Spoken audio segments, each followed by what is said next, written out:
Olá, pessoal. Capítulo 9 do livro Sabedoria de Preto Velho. Vovó, vovô não quer casca de coco no terreiro, só para não se lembrar dos tempos de cativeiro. Preconceitos.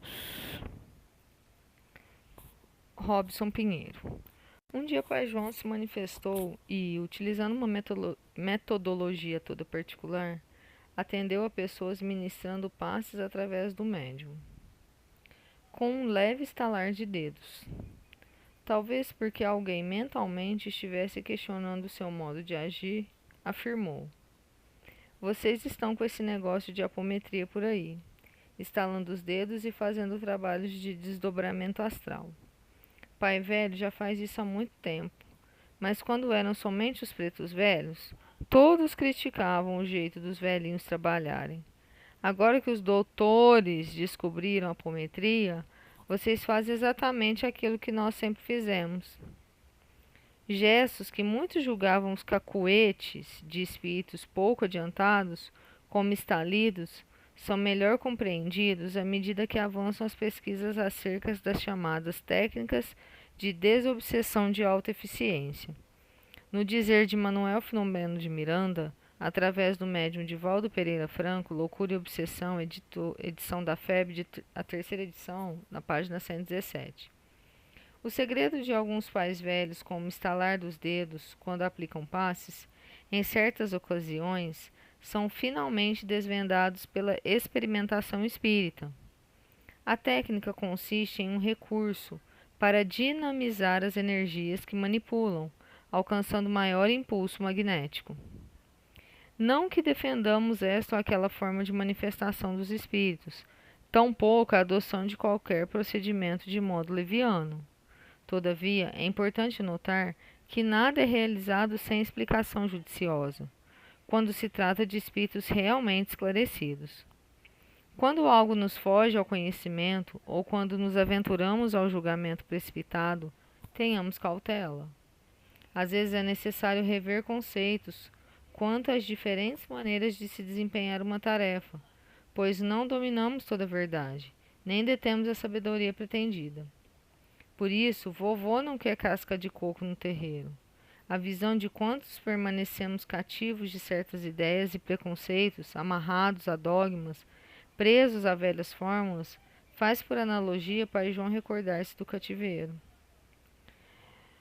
Com esse espírito amigo, pude compreender melhor o sentido da fraternidade e da cooperação na grande obra de Deus. União sem fusão, distinção sem separação. É a unidade na diversidade.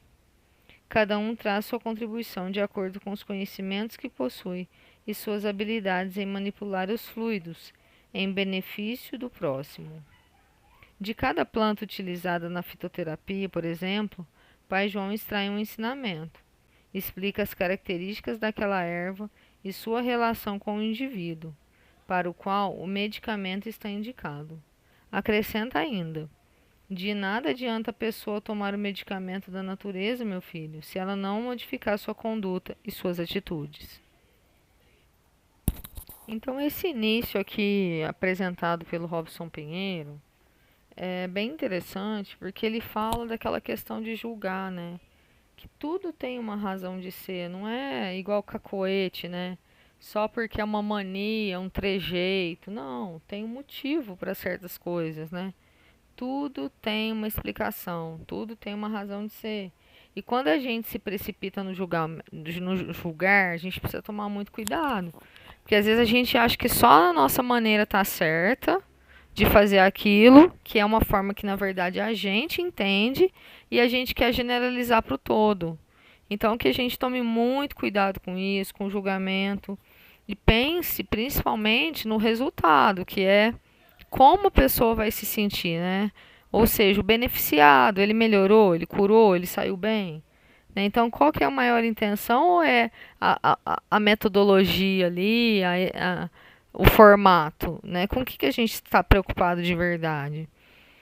Então aí o Robson Pinheiro citou aqui, né, que Manuel Filomeno de Miranda diz na obra de Divaldo, o contrário, né, vice-versa aqui, que é uma técnica de desobsessão de alta eficiência, que são essas técnicas usadas hoje, né, que a gente chama de apometria, e que usa o estalar dos pulsos, né, esses pulsos magnéticos. Qual que é a intenção?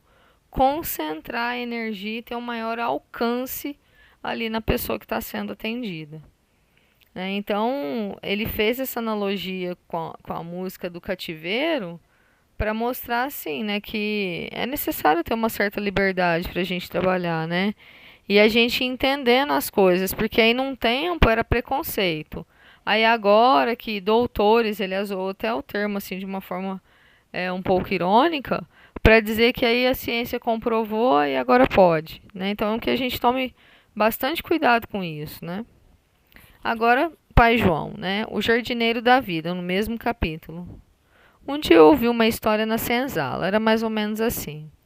Um jardineiro saiu plantando flores para embelezar a paisagem triste de um lugar no mundo. Como o chão era muito fértil, as sementes e as mudas foram caindo e brotando, formando um jardim vistoso e bonito. Mas era de uma beleza simples e diferente. Junto com as flores, nasciam outras ervas, outras plantas que o jardineiro não havia semeado.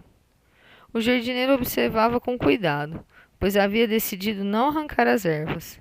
Ele iria esperar até o tempo certo, e então resolveu adubar e fortalecer as flores. Elas, que já eram tão bonitas, ficaram mais vistosas e se elevaram acima de outras ervas que foram sufocadas pela simplicidade e beleza das margaridas, das hortênsias, dos cravos e dos jasmins. Tudo florido e bem cuidado, não havia lugar para o mato, que aos poucos foi desaparecendo diante de tanta coisa bela e boa. Pense nessa história simples e analise a sua vida, suas atitudes. O que você tem plantado e o que tem nascido no jardim do seu coração?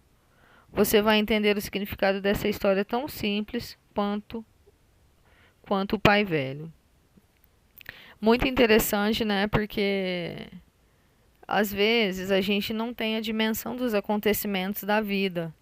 A gente vai vendo tudo acontecer, mas não vai pensando sobre os acontecimentos e nem ligando esses acontecimentos. A gente vai negando ou fugindo de entender certas coisas, né? E, e quando a gente consegue analisar e entender, você vê que tudo tem um sentido ali para aquele acontecimento, né? Que aí eu vou voltar aqui no final do que o Robson Pinheiro falou, né? Que o pai João dá a planta, dá a erva para a pessoa tomar, mas se ela não mudar a conduta e as atitudes, a cura não vem, né? Inclusive hoje eu conversava com uma pessoa que tem passado por uma situação de enfermidade, né? Por diversas situações.